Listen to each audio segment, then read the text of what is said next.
Hi, my name is Hartoch. I would like to give a little introduction to this video, which was taken by my dad in 2002, just 5 years before I was born. It is a video of my grandma Helen.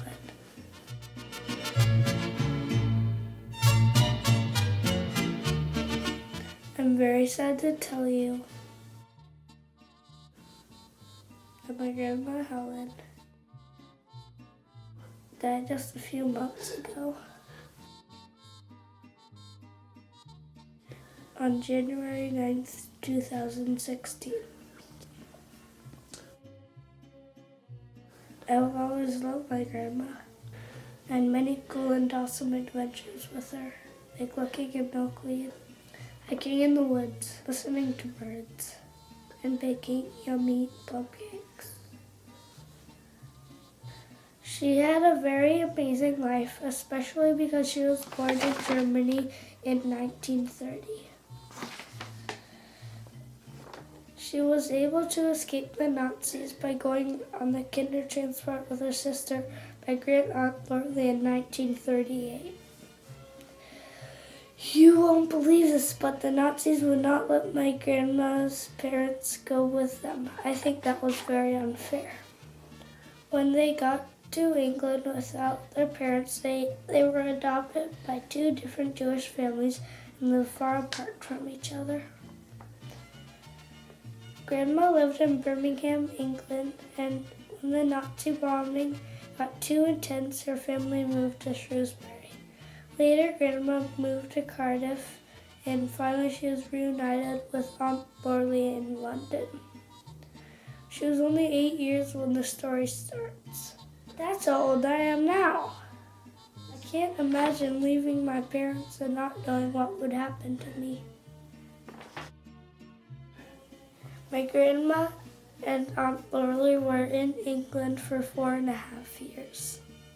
I hope you enjoy this video, and I hope you enjoy the happy ending.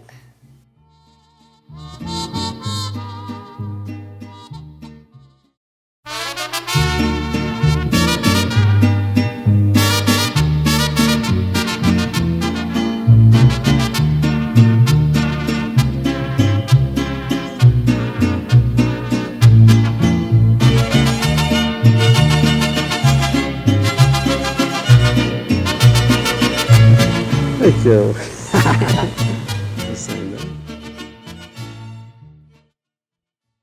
Born in Nuremberg, Germany, and I had a very nice childhood. Had wonderful parents. And then things got a little hot when I was a little girl, especially in Nuremberg. Man trifft das nicht, dieses Tag, sondern nur diejenigen selbst, die es wagen, sich an ihr zu versündigen.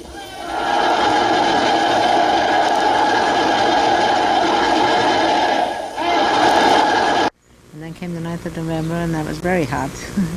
The house was smashed. 9th of November was 1938. Right. So you were 8 years old. You remember that? Very vividly, yeah. We had to go up in the attic, when the Nazis came. And they came and smashed up everything. And the sound didn't leave me for years. I could still hear it. They threw a lot of stuff down the stairs. And we were sitting up on top of the attic. Well, came downstairs and had thrown the inkwells, and they had to cut through Grandpa's clothing with like a sword. They just cut through all his suits and coats and just threw everything around and destroyed whatever they could find. And just wild kind of stuff. It wasn't. It's just they had fun doing it. But the lucky thing was they didn't take Grandpa away. They didn't take him to a concentration camp. Well, many people were taken that night. That put a pressure on getting us out. And because Grandma and Grandpa couldn't get out yet, they didn't have their visas and things, So they sent us on a children's transport, hoping to follow us right away, right? Because people, everybody was just trying to get out at that point, using every means that they possibly could, to leave Germany. For so many years, I blocked it all out. Now I'm talking a little bit more about it, and some things are coming back, but I blocked a lot of it out. For a reason. I was leaving my parents and I didn't know that I'd see them again. But I did expect to see them again in England. I sort of see myself at the station with Grandma and Grandpa waving goodbye as we were going to England. And they packed everything, I know that.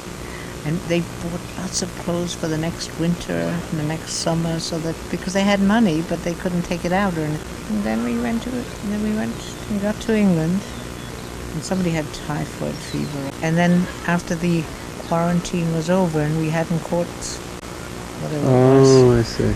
Then they took us me to the Leaks and Lorley to the Roses.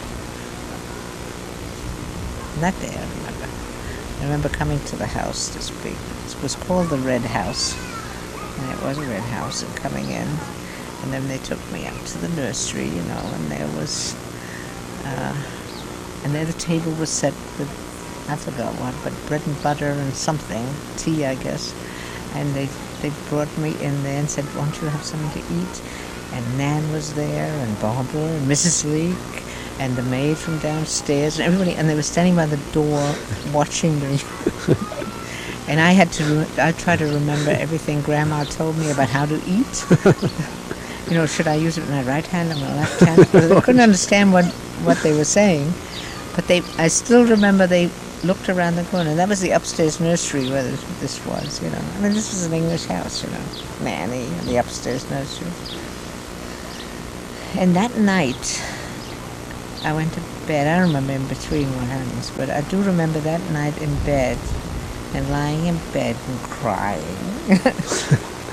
I don't know why, but I was crying.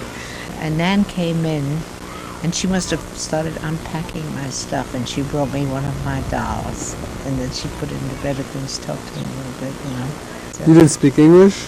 No. It's sort of funny feeling, isn't it? I didn't speak a word of English. Nan brings back fond memories. She was particularly good to me, I was a special little refugee girl who didn't have a mom and dad. And Nan was the one who opened my eyes to wildflowers. And our favorite walk was the cemetery. Because there were so many little wildflowers growing around, the primroses and the daisies, all that kind of stuff. And she was just a very strong woman, what I remember, and kind, very correct, And she had control of the children. Now, Mrs. Leake, she had her own life, and she'd come in Birmingham, I remember that. She'd come in the morning and say good morning to everybody. She'd still be in her robe and say, good morning, Barbara, and give her a kiss. Good morning, Jennifer, give her a kiss. And walked around the table. And then they went on holiday. I remember that. They went to Brighton on holidays. But all of a sudden they came in and said the war broke out. And they brought gas masks in. And we all had to try on these gas masks. These are the kind of things you remember, isn't it? At night the bombing started. So they fixed up the cellar. And they fixed it up in such a way that, you could sleep in it, and they had rations in there and everything else down. So whenever the air raid sirens went, we went down. And then, of course, when it happened every night, we just went to sleep down there. We couldn't put the lights on. You were very, very afraid of spies all the time. German spies. That's why a lot of the German Jewish boys were taken to the Isle of Wight and to Australia and all kinds of places because they were so afraid that they were really German spies. And then the bombing got very heavy, and they decided to evacuate like everybody else. So they found a house in Shrewsbury, a little bit more in the country. I see a hummingbird. That's much more interesting. Where? See the hummingbird on the... No. Oh yeah, I do. So there we were in Shrewsbury, and then you used to hear the planes flying over to Liverpool to do their bombing in Liverpool, but they didn't drop anything. You had a certain sound which I can hear in my ear, boom, boom, as the planes flew over. I came across the picture. All right. And there's the picture, and it brings back very fond memories, and yet mixed feelings. It's Nan, and it's Nan's handwriting. Nan, Helen, Barbara, and Jennifer taken just outside this house. It's Shrewsbury, 1942. I was in Shrewsbury, and that's where we evacuated to when the bombing got too heavy in Birmingham. And then one day, I don't know, I guess a couple of years later, I found out that Mrs. Leake was going to get another baby, and they decided that had been long enough, I guess. But then the Harrises in Cardiff, Mrs. Harris, she took me in. So I went to Cardiff. Yeah. I stayed with Mrs. Harris, and she had a little boy, Carl. It Carl. wasn't the happiest time of my life because she was very sad because her husband was away in the army in Cairo someplace. And so, and the little boy he used to call me Aggie, that I remember. I was Aggie. And she meant well. She wasn't bad, but I know she used to read my letters that came in and stuff. I caught her a couple of times. I never went to a synagogue that whole time, and I never went to the dentist either. I found out later. Until London. And in London I went to the dentist, and that was traumatic. Because they don't drill teeth. They rather pull them, Yeah, I lost 3 teeth, 1, 2, 3. And not knowing what was happening, it was easy way out in the back. And then Uncle Ben came one day, and he must have spoken to Mrs. Harris and said that he was going to take me to London because they felt there was a chance of us, my sister and I, Lordy and me, to get on a boat and come to America. Because that's what we were trying to do. Even although the war was still going on and all that. In Cardiff, we'd go in the shelter a lot, It was a rough time. And then that evening, Carl said, "Why did that man come to take Aggie away?" I still remember that vividly. And I looked at Mrs. Harris, what's happening? And then next day, Uncle Ben came. They packed me up, and he drove me to London, to Cricklewood, where Auntie Sissy, Auntie Sissy was Uncle Ben's spinster sister. And she was just a golden heart, she was really kind. And Auntie Sissy said that Lordy was at work, and she hadn't come home yet. Lily was at work? Yeah, she was working already in Uncle Ben's office because that's the way it was. So she missed a little schooling there. I think Lordy had it harder than I did. So Auntie Cece said to me, "Why don't you wait behind the door till she comes?" And then, well, I think that was the biggest mistake I ever made. I mean, I stood behind the door, and then I said, when Lordy came, I came out and I hugged her, whatever I did. And she cried and cried the likes of I never heard that story. Yeah, she was so overly excited and upset that, Anyway, we stayed with Auntie Sissy. I went to school, and of course we were waiting all the time for a boat, And there's another bird. That's much more interesting. Auntie Sissy didn't know what to do. She was just so kind. I remember this is wartime in England. You have to remember that too. There was rationing. You got a little card for rationing for candy. You could take it in once in a while, get a candy. Everything was rationed, butter and meat, and So it was a tough time for the English, and the bombing on top of that. It was really a rough time. Anyway, there was a big air raid shelter in her living room. They called it Anderson shelter, which you could use also as a table, but. It's hard to believe, isn't it? And sometimes in the middle of the day there would be an air raid, and we'd all go under the table, because if the house fell down, they could rescue people. It wasn't, it was different. Amazing time. Yeah. Amazing time.